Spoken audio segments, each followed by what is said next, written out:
English कैसे सीखें YouTube channel में आपका स्वागत है। इस क्लास में हम इस स्टोरी के एक एक लाइन को रीड कर उसे ट्रांसलेट करेंगे और उसकी वर्ड मीनिंग भी लिखते हुए चलेंगे, जिससे आपको पूरी स्टोरी अच्छे से समझ में आए और आपकी वोकेबलरी, आपकी वर्ड मीनिंग और अच्छी हो। हमारी वीडियोस में इस तरह के वर्ड्स, इस तरह के सेंटेंसेस होते हैं जिसको हम डेली बोलने में यूज़ करते हैं और वो हमें आसानी से याद भी हो जाते हैं। अगर आप हमारी वीडियोस लगातार देखते हैं तो आपको धीरे धीरे इंग्लिश लिखना, पढ़ना, बोलना और समझना और अच्छे से आने लगेगा। इसी के साथ आप कर दीजिए इस वीडियो को लाइक और मैं करता हूँ शुरू। इंग्लिश रीडिंग, क्योंकि ये वीडियो ट्रांसलेशन के साथ साथ रीडिंग की भी है। The family was fed up. परिवार ऊब गया था। फैमिली का मतलब होता है परिवार,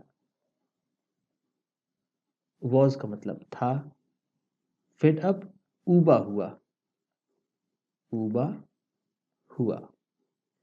विथ इडियोटिक एक्ट्स, बेवकूफ़ी भरे कामों से। विथ का मतलब है से, इडियोटिक बेवकूफ़ी भरे, बेवकूफ़ी भरे, एक्ट्स कामों से। एक्ट का मतलब होता है काम, एक्ट्स है तो काम। ये इडियोटिक है, इडियोटिक, इसे इडियोटिक पढ़ते हैं। ऑफ शेख चिल्ली, शेख चिल्ली के, ऑफ का मतलब है कि शेख चिल्ली नाम है। शेख चिल्ली के बेवकूफ़ी भरे कामों से परिवार उबा हुआ था। वन डे, एक दिन, वन डे का मतलब होता है एक दिन। His mother said to him, उसकी माँ ने उससे कहा। हिज उसकी, मदर माँ, सेड कहा, टू हिम उससे। सेड से का सेकेंड फॉर्म है। से का मतलब होता है कहना, सेड है तो कहा। सन बेटे, सन का मतलब होता है बेटा। यहाँ पर वो उसकी माँ कह रही है तो होगा बेटे। Now you are a grown up boy, अब तुम एक बड़े हुए लड़के हो। नाउ का मतलब है अब, यू तुम, आर हो, अ ग्रोन अप बॉय बढ़े हुए लड़के।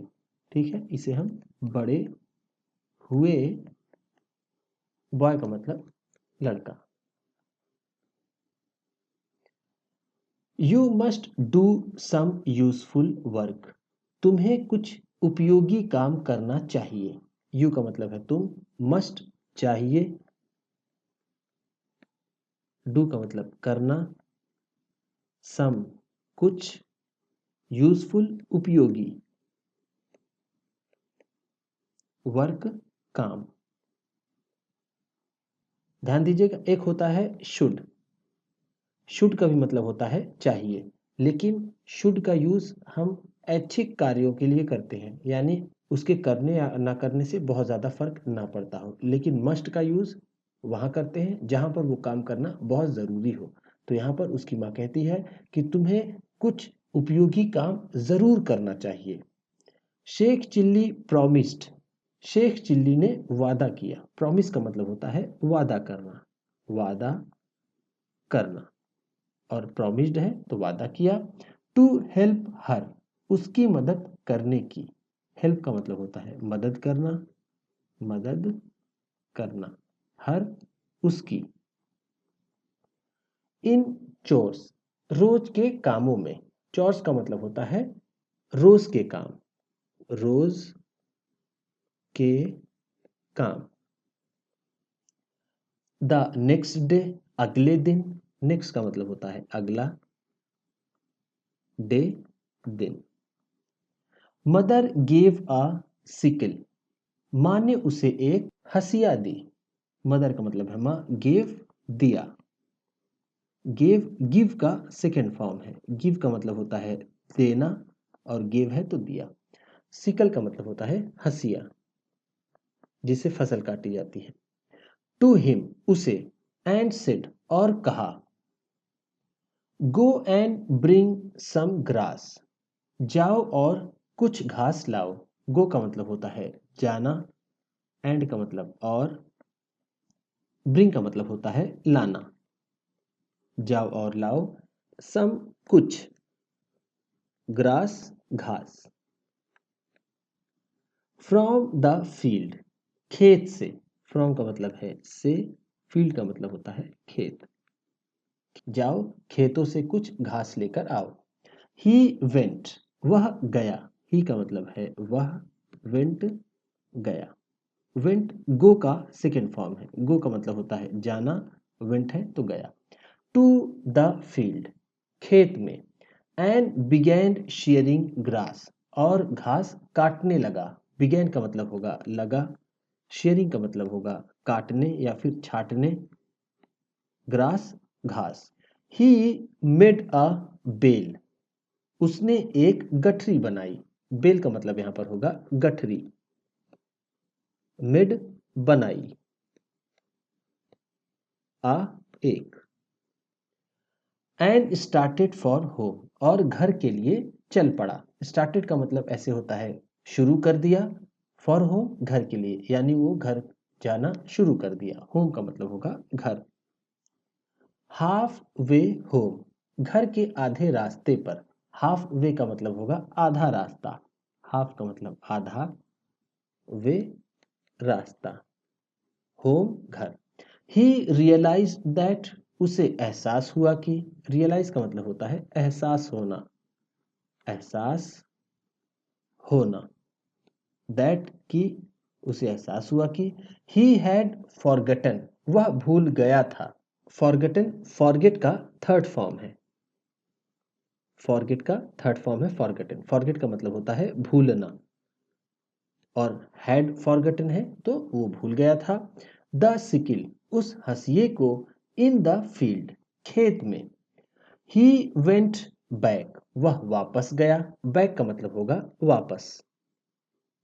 फॉर इट इसके लिए, ड्यू टू हॉट सनशाइन गर्म धूप की वजह से, ड्यू टू का मतलब है की वजह से या फिर के कारण, के कारण, हॉट गर्म या फिर तेज, सनशाइन का मतलब यहां पर होगा धूप, तेज धूप की वजह से। The sickle had got heated वो हंसिया गर्म हो गई थी, हीट का मतलब होता है गर्म होना, गर्म होना, हैड गॉट हीटेड है तो गर्म हो गई थी। इडियोटिक शेख बेवकूफ शेख, इडियोटिक का मतलब होगा बेवकूफ, बेवकूफ। चिल्ली बेवकूफ शेख चिल्ली। स्टार्टेड थिंकिंग सोचने लगा, स्टार्टेड का मतलब यहां पर होगा लगा या फिर उसने शुरू कर दिया, थिंकिंग सोचना, उसने सोचना शुरू कर दिया। एंड रीच द कंक्लूजन और निष्कर्ष पर पहुंचा, रीच का मतलब होगा पहुंचा, कंक्लूजन का मतलब होता है निष्कर्ष। दैट कि the sickle had caught a fever कि हंसिए को बुखार आ गया है, फीवर का मतलब होता है बुखार, कॉट अ फीवर है उसको बुखार ने पकड़ लिया है या फिर उसे बुखार आ गया है। ही थ्रू उसने फेंक दिया, ही का मतलब है उसने, थ्रू फेंक दिया, फेंक दिया। थ्रू थ्रो का सेकेंड फॉर्म है, थ्रो का मतलब होता है फेंकना, थ्रू है तो फेंक दिया। द बेल ऑफ ग्रास घास की गठरी को, जैसा मैंने आपको पिछले पेज में बताया, बेल का मतलब होगा गठरी, ग्रास घास, असाइड किनारे, असाइड का मतलब है किनारे। And ran to a quack और एक नीम हकीम के पास दौड़ा, रैन का मतलब होगा दौड़ा या फिर पहुंचा। क्वैक का मतलब होता है नीम हकीम, जो बहुत ज्यादा जानकार ना हो फिर भी लोगों का इलाज करे उसे हम क्वैक कहते हैं, जिसे हम झोला छाप डॉक्टर कह सकते हैं। तो क्वैक का मतलब होगा झोला छाप डॉक्टर, झोला छाप डॉक्टर। ही टोल्ड हिम उसने उसे बताया, टोल्ड का मतलब है बताया, टोल्ड टेल का सेकेंड फॉर्म है, टेल का मतलब होता है बताना, टोल्ड है तो बताया। My sickle has a severe fever मेरे हंसिए को तेज बुखार है, माई का मतलब है मेरे, सिकल हसिया, हैज है, सीवियर का मतलब होगा यहाँ पर तेज, फीवर बुखार। Give me some cure please, कृपया मुझे कुछ इलाज बताइए, या फिर मुझे कोई उपचार बताइए। क्योर का मतलब इलाज और उपचार दोनों होगा। प्लीज का मतलब कृपया। द क्वैक रियलाइज्ड, झोला छाप डॉक्टर को एहसास हुआ कि, रियलाइज का मतलब होता है एहसास होना, एहसास होना, रियलाइज्ड है तो उसे एहसास हुआ। He was dealing with an idiot, कि वो एक बेवकूफ से बात कर रहा है। डील विथ का मतलब ऐसे होता है किसी चीज को मैनेज करना, संभालना। यहां पर हम कह सकते हैं बात करना, बात करना। इडियट का मतलब बेवकूफ। ही सेड, उसने कहा, देयर इज नो मेडिसिन, कोई भी दवा नहीं है। मेडिसिन का मतलब होगा यहां पर दवा। फॉर अ फीवरिश सिकिल, बुखारग्रस्त हंसिए के लिए। फीवरिश का मतलब होगा बुखारग्रस्त, बुखार ग्रस्त, सिकल का मतलब हंसिया। उसने कहा कि बुखारग्रस्त हंसिए के लिए कोई भी दवा नहीं है। बट, लेकिन, बट का मतलब है लेकिन।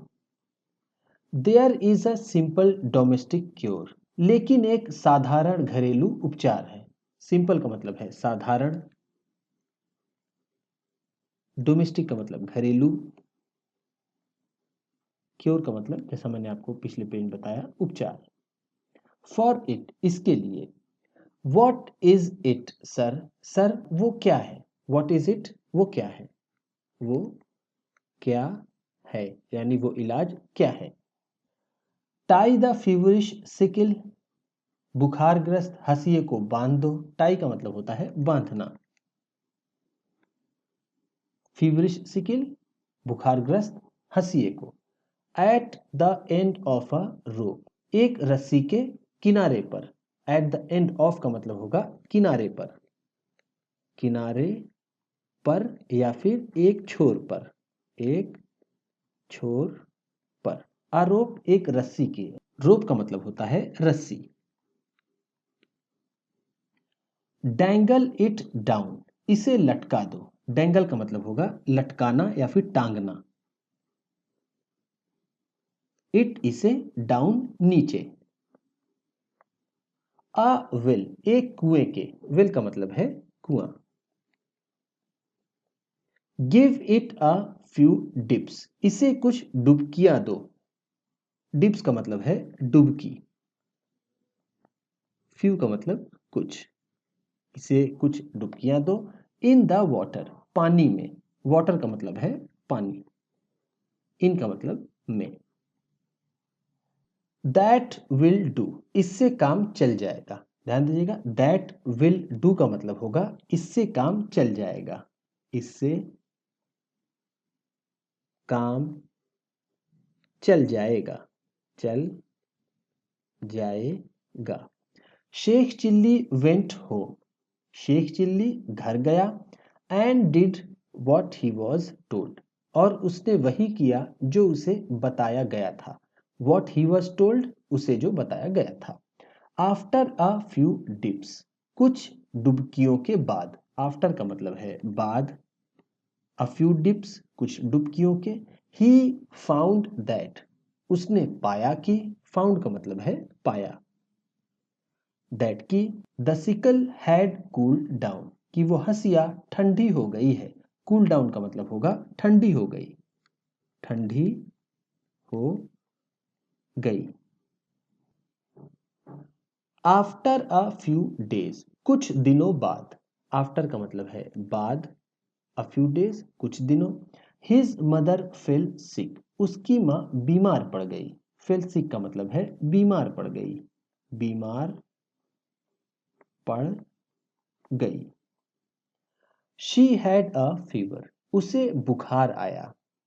नाउ, अब शेख चिल्ली थॉट दैट, अब शेख चिल्ली को लगा कि, या फिर शेख चिल्ली ने सोचा कि। थॉट का मतलब है सोचा। दैट की ही न्यू द क्योर, वह उपचार जानता था। न्यू का मतलब होगा जानता था, जानता था, क्योर उपचार। फॉर द फीवर प्रॉब्लम, बुखार की समस्या का, प्रॉब्लम का मतलब है समस्या। ही टाइड हिज मदर, उसने अपनी मां को बांधा। विथ अ रोप, एक रस्सी से। एंड टैंगल्ड हर डाउन, और उसे लटका दिया। द वेल, कुएं पर। इग्नोरिंग हिज मदर्स प्रोटेस्ट, अपनी माता के विरोध को नजरअंदाज करते हुए। इग्नोर का मतलब होता है नजरअंदाज करना, नजर अंदाज करना या फिर ध्यान न देना। प्रोटेस्ट का मतलब यहां पर होगा विरोध या फिर उनकी न जाने को। ही गेव हर, उसने उन्हें दिया।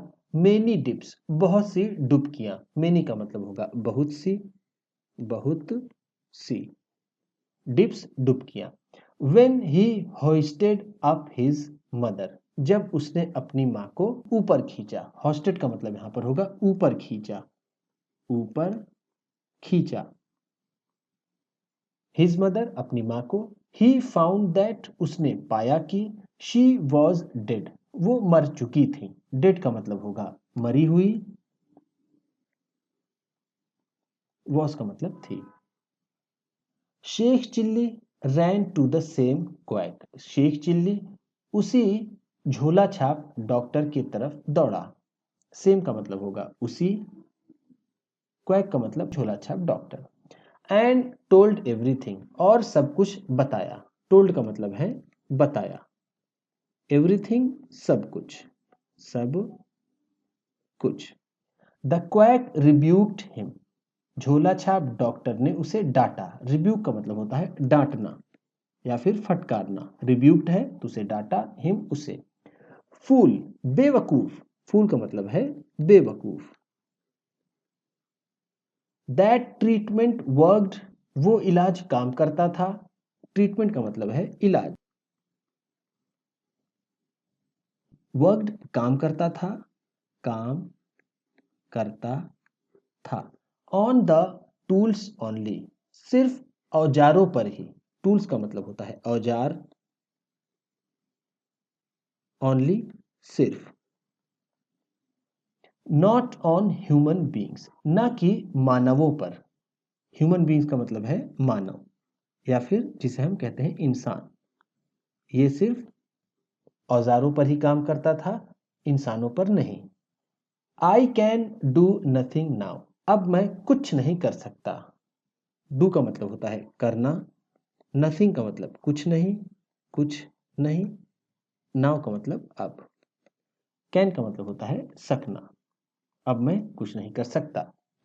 मोरल, नैतिक शिक्षा हमें क्या मिलती है इससे?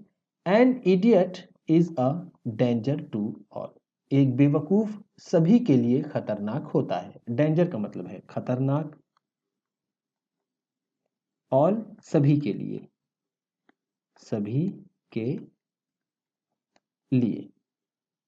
इडियट बेवकूफ या फिर मूर्ख, एक मूर्ख सभी के लिए खतरनाक होता है। उम्मीद करता हूं इस क्लास में बताई गई वर्ड मीनिंग्स आपको अच्छी लगी होंगी। सबसे अच्छा वर्ड कौन सा लगा इसे कमेंट बॉक्स में जरूर बताइएगा। इसी तरह की वीडियोस के साथ साथ ढेर सारी रीडिंग की, ट्रांसलेशन की और बहुत सी इंग्लिश सीखने वाली वीडियोस पाने के लिए चैनल को सब्सक्राइब कीजिए और ये वीडियो किसी न किसी अपने एक दोस्त को, मित्र को, परिवार वाले को शेयर भी जरूर कर दीजिएगा। तो चलिए मिलते हैं फिर अगले वीडियो में।